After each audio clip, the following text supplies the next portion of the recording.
gabi, please wash chandas.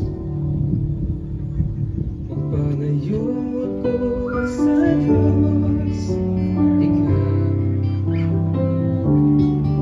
nagpipagtanday ko ngayon.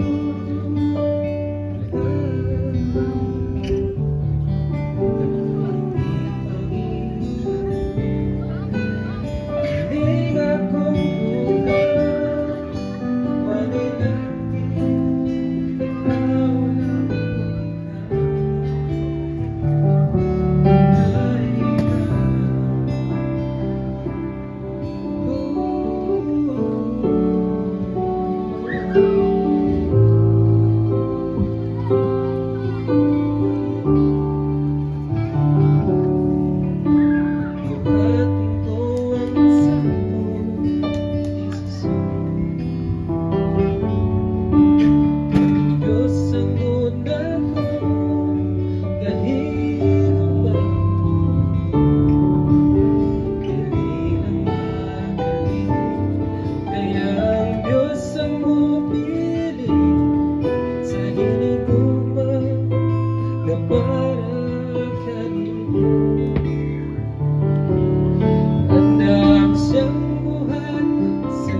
Others feet today, so let it be a reminder that we are called to serve each other with same humility and love for the rest of your life, of your days.